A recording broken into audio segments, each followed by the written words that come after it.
हे दोस्तों, CMA final SPM बीवी के लिए कुछ लास्ट मिनट टिप्स आपको दे रहा हूँ, तो इस वीडियो को पूरा ध्यान से सुने। आपको बहुत काम आने वाला है। एसपीएम पूरा थ्योरी है और बीवी पूरा प्रैक्टिकल है। नॉर्मली बीवी से थ्योरी क्वेश्चंस बहुत कम आते हैं, अगर कुछ आ गया तो मिस हैपनिंग है। बट अगर आपको नॉलेज लेना है कि क्या क्या थ्योरी आ भी सकते हैं, तो आप कृपया करके पास्ट 5 टर्म्स का पेपर एसपीएम बीवी का जरूर देख के जाएंगे। तो एसपीएम बीवी का पेपर को लेकर अपना प्रिपरेशन करेंगे।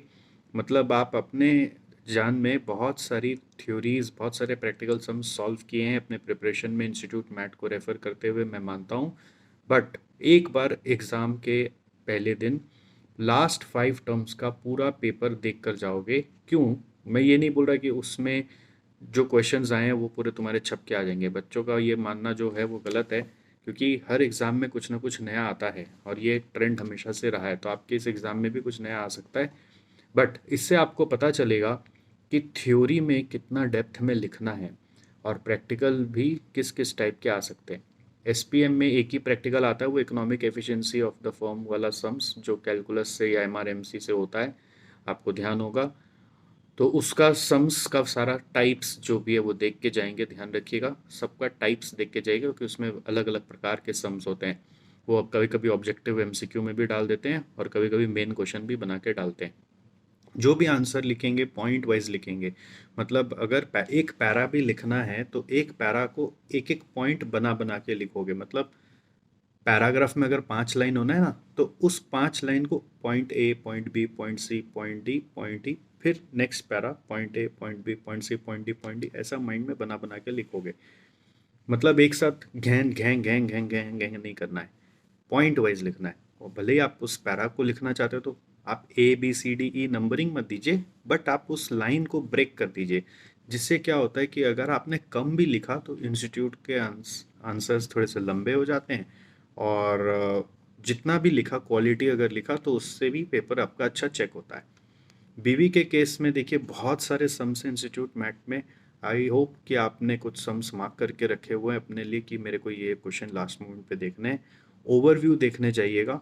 और खाली एक रिकमेंडेशन है कि एटलीस्ट एक चैप्टर का एक क्वेश्चन बीवी में ना, जैसे एक मर्जर एंड एक्विजिशन का, एक बॉन्ड वैल्यूएशन का, एक इक्विटी एनालिसिस का, एक गुडविल वैल्यूएशन का, एक एक सम एटलीस्ट बना लेना। इससे क्या होगा, हाथ खुल जाएगा। ऐसे ठंडे का मौसम है, हाथ जाम हो रखता है ना, एग्जाम में डायरेक्ट खोलेगा तो नुकसान होगा। पहले से थोड़ा हाथ खोल लेना, ये बहुत आपको हेल्प करेगा। सो बीवी के लिए यही टिप है। और आप एक एक सम्स पे ज़्यादा फोकस करिए और उधर उतना थ्योरी को लेके वांदा नहीं है।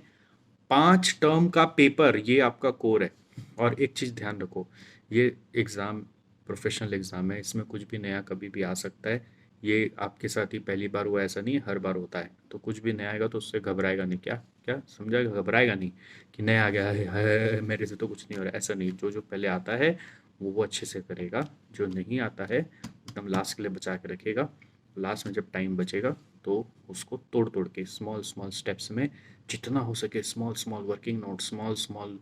और अगर थ्योरी है तो जो याद आ रहा है उसको पॉइंट वाइज लिख लिख कर, ये हो सकता है, ये हो सकता है, ये हो सकता है, ये हो सकता है, ये हो सकता है। तो क्या होता है, एग्जामिनर का ड्यूटी होता है कि वो पॉइंट्स खोज खोज के आपको मार्क्स देगा। भले ही आपका पॉइंट 1 और पॉइंट 2 या पहला लाइन दूसरा लाइन कई बार सिंक में नहीं होता, बट अगर दूसरा लाइन सही है ना तो मार्क्स मिल जाता है।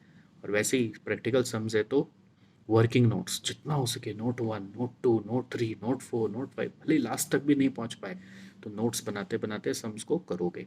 डरोगे नहीं एकदम भी। डरा हुआ और अगर मेरे पास कोई भी कमेंट लेके आया तो देखना, मैं छोड़ूंगा नहीं तुमको। इतना दिन मेहनत किया इसलिए कि डर डर के बस एग्ज़ाम दोगे? हाँ, एकदम जैसे कि मैदान जंग में कोई योद्धा लड़ने जाता है, वैसे लड़के आओगे। ठीक है, मैं वेट करूंगा आपके कमेंट्स का, आपका एग्ज़ाम कैसा गया। तब तक ऑल द बेस्ट। हो सके तो इस वीडियो को अपने उन दोस्तों के साथ शेयर करिए जो अभी एग्ज़ाम देने वाले हैं।